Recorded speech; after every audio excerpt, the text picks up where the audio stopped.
The kitchen clock ticked like a heartbeat, each second slicing into the silence that hung between us. I stood at the sink, hands trembling as I scrubbed a plate already clean, the sponge's rough texture grating against my skin. Across the room, my husband, Tom, laughed into his phone, his voice low, intimate, like he was sharing a secret with someone who wasn't me. The sound clawed at my chest. A dull ache that had been growing for weeks, maybe months. I didn't want to believe it, but the truth was there, sharp as the knife on the counter. He was slipping away, and I was too afraid to ask where he was going. It started with a joke, of all things.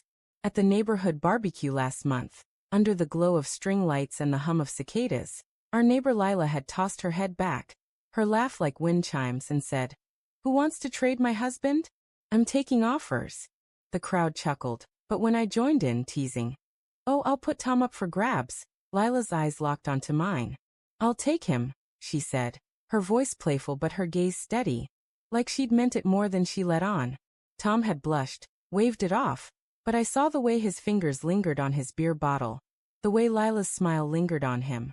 I laughed it off, too, but the moment stuck, a splinter under my skin. Now, in our quiet kitchen, that splinter festered. I set the plate down, the clink against the counter too loud in the stillness. Tom glanced up, his hazel eyes catching the light.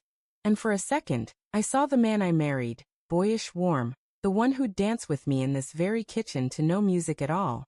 But then his phone buzzed, and his face changed, a flicker of something, guilt? Excitement? Before he turned away, typing quickly. "Who's that?" I asked, my voice tighter than I meant it to be. "Just work," he said, too fast, not looking up. The lie hung in the air, heavy as the scent of dish soap. Work didn't make him smile like that. Work didn't make him angle his phone away from me. I wanted to scream, to demand the truth, but fear glued my tongue to the roof of my mouth. What if I was wrong? What if I was just paranoid, seeing shadows where there was only light? The signs had been there, though, hadn't they? Subtle at first, like cracks in a picture frame you don't notice until the glass shatters. He'd started staying late at the office, claiming deadlines, but his briefcase came home untouched, no papers creased or pens uncapped. He'd bought new cologne, a sharp, musky scent that felt like it belonged to someone else. And then there was Lila, always Lila. At the grocery store, she'd linger too long by the produce, asking Tom about his day while her fingers brushed his arm. I told myself it was nothing, that she was just friendly, that I was being insecure. But doubt is a slow poison, and I was drowning in it. That night, I couldn't sleep. The bedroom was too warm, the sheets clinging to my skin like damp regret. Tom's breathing was steady beside me, but his phone sat on the nightstand, glowing faintly with a new message. My heart pounded, a drumbeat of dread. I reached for it, my fingers hovering over the screen. This was the line. Once I crossed it, there was no going back. But the not knowing was worse, a gnawing ache that ate away at my sanity. I typed in his passcode, my hands shaking so badly I nearly dropped the phone. The messages opened, and there it was. Lila's name, a string of texts stretching back weeks.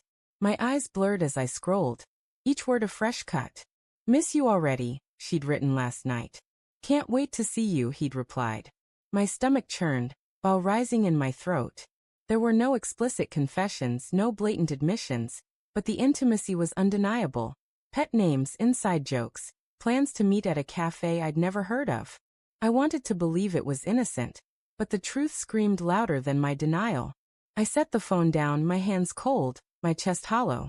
The room spun, the shadows on the ceiling twisting into shapes of betrayal. How long had this been going on? Had he touched her? Kissed her? Loved her? The questions clawed at me, each one sharper than the last. I thought of our wedding day, his vows whispered under an oak tree, promising forever.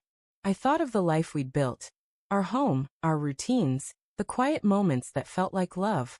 Had it all been a lie? The next morning, I watched him over breakfast, searching for the man I thought I knew. He was humming, pouring coffee, oblivious to the storm raging inside me.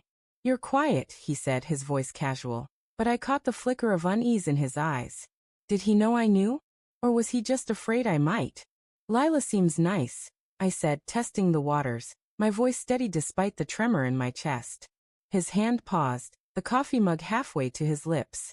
Yeah, she's friendly, he said, his tone careful, like he was stepping around broken glass. The air thickened, charged with unspoken truths. I could have confronted him then, let the anger spill out, but something held me back. Maybe it was fear of the answer, or maybe it was the part of me that still loved him, that wanted to believe we could fix this. Instead, I smiled, a brittle thing that hurt to wear. She's lucky to have a friend like you, I said, and the words tasted like ash. The days that followed were a slow unraveling. I became a detective in my own life, noticing every glance, every excuse. I saw Lila's car parked near his office one evening, her silhouette unmistakable in the driver's seat. I heard him whisper her name in his sleep, a soft, tender sound that broke something inside me. Each discovery was a brick in a wall I couldn't climb. And yet I kept looking, kept hoping I'd find a reason to doubt my doubts. The breaking point came at another neighborhood gathering, the air thick with the scent of grilled meat and summer heat. Lila was there, her laughter cutting through the chatter, her eyes finding Tom's too often. I watched them from across the yard, my heart a clenched fist. When she touched his arm, lingering just a second too long, I felt the world tilt.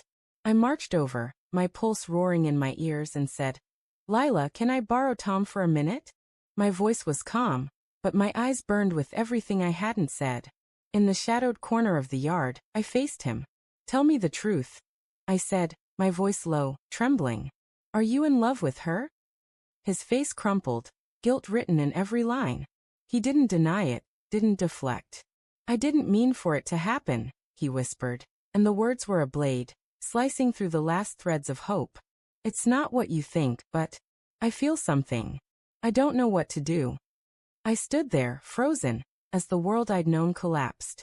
The man I loved, the life I'd trusted, was a house of cards, and Lila had been the wind that knocked it down. But as I looked at him, tears in his eyes, I saw not just a betrayer but a man torn apart by his own choices. I hated him, and I loved him, and the two truths tore me in half. I turned away, the party's noise fading into a dull hum. In that moment, I didn't know if I'd leave him or fight for him, but one thing was clear. The crack in our frame was irreparable, and whatever came next would be built on the ruins of what we'd lost.